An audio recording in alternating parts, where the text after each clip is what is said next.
کیونکہ جب تک ہمیں جزیرے پر موجود سیٹ اپ کی بنیادی باتوں کا علم نہ ہو جائے ہمارا باہر جانا خطرناک بھی ہو سکتا ہے، جبکہ ہمارے پاس اسلحہ بھی نہیں ہے۔ کیپٹن شکیل نے کہا، ٹھیک ہے، لیکن یہ شخص تربیت یافتہ ہے، اس لیے آسانی سے کچھ نہیں بتائے گا، اور میرے پاس خنجر بھی نہیں ہے کہ میں اس کے نتنے کاٹ کر اس سے پوچھ گچھ کر سکوں۔ عمران نے کہا، تو اسے فرش پر لٹا کر اس کی گردن پر پیر رکھ کر پوچھ لیں۔ صفدر نے کہا، نہیں، اس طرح لمبی بات نہیں ہو سکتی، اور میں اس سے یہاں کا مکمل سیٹ اپ معلوم کرنا چاہتا ہوں، اور وہ بھی جلد از جلد، کیونکہ ہم یہاں شدید خطرے میں ہیں۔ عمران نے کہا، اور اس کے ساتھ ہی اس نے کرنل آرنلڈ کا ناک اور منہ دونوں ہاتھوں سے بند کر دیا۔ چند لمحوں بعد جب اس کے جسم میں حرکت کے تاثرات نمودار ہونے لگے تو عمران نے ہاتھ ہٹا لیے۔ صفدر، تم اور چوہان اس کی کرسی کے عقب میں کھڑے ہو جاؤ تاکہ یہ اٹھ نہ سکے، عمران نے کہا۔ تو صفدر اور چوہان اس کرنل کے عقب میں جا کر کھڑے ہو گئے۔ چند لمحوں بعد کرنل آرنلڈ نے کراہتے ہوئے آنکھیں کھول دیں، اور پھر اس نے لاشعوری طور پر اٹھنے کی کوشش کی، لیکن اس کے عقب میں موجود صفدر اور چوہان دونوں نے اس کے کاندھوں پر ہاتھ رکھ کر اسے اٹھنے نہ دیا۔ تم لوگ کیسے ٹھیک ہو گئے؟ یہ کیسے ممکن ہے؟ کرنل آرنلڈ نے انتہائی حیرت بھرے لہجے میں کہا۔ اس کی نظریں ایک طرف فرش پر پڑی ہوئی مارٹن کی لاش پر جمی ہوئی تھیں۔ کرنل آرنلڈ، میری بات غور سے سنو، تم سمجھدار اور عقل مند آدمی دکھائی دے رہے ہو۔ اب تمہیں تو یہ معلوم ہو چکا ہے کہ ہم تمہارے یا تمہارے آدمیوں کے بس کا روگ نہیں ہیں، اور ہم چاہیں تو اس پورے جزیرے کو بھی سمندر میں دفن کر سکتے ہیں۔ اس صورت میں تم اور تمہارے ساتھی ہلاک ہو جائیں گے، جبکہ ہمارا یہاں مشن صرف پاکیشیا کے لیے ایک پرزہ حاصل کرنا ہے جس کی لیبارٹری یہاں موجود ہے، جسے آٹوگراف میٹر کہتے ہیں، اور اگر ہم وہ پرزہ حاصل کریں گے تو لا محالہ ہمیں یہاں بے پناہ قتل و غارت کرنی پڑے گی۔ اس صورت میں بھی تمہیں اور تمہارے ساتھیوں کو اگر ہم موت کے گھاٹ نہ اتاریں تو حکومت ایکریمیا تمہارا کورٹ مارشل کر کے تمہیں اور تمہارے ساتھیوں کو موت کی سزا دے دے گی، جبکہ ہماری یہاں موجودگی کا علم تمہارے علاوہ مارٹن کو تھا، اور مارٹن ہلاک ہو چکا ہے، اس لیے وہ کسی کو کچھ نہیں بتا سکتا۔ تمہارے چیف سیکیورٹی آفیسر براؤن کی کال آئی تھی، وہ جزیرہ خواجہ سے بول رہا تھا۔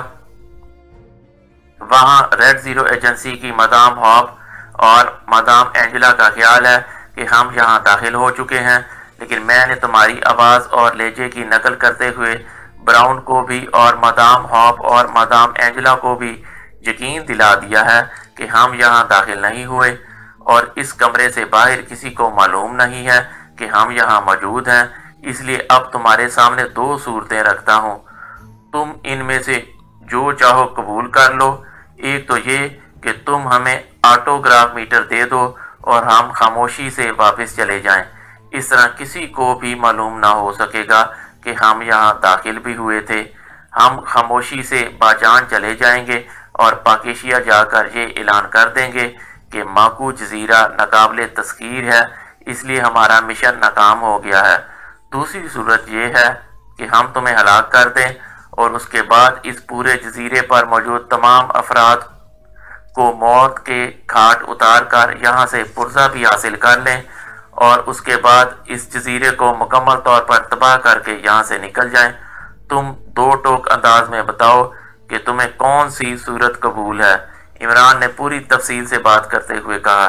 لیکن تمہارے یہاں آنے کا علم تو آپریشن روم کے ہیری کے ساتھ ساتھ ایکشن گروپ کے 15 آدمیوں کو بھی ہے، وہی تو تمہیں سمندر سے نکال کر یہاں لائے تھے، کرنل آرنلڈ نے جواب دیا۔ تم نے جنرل ہلٹن کو تو نہیں بتایا کہ ہم یہاں موجود ہیں، عمران نے کہا۔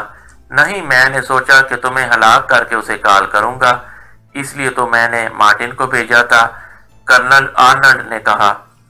تو تم اس ہیری اور ان 15 افراد کو کسی ایک جگہ اکٹھا کر لو، ہم ان کا بھی خاتمہ کر دیں گے۔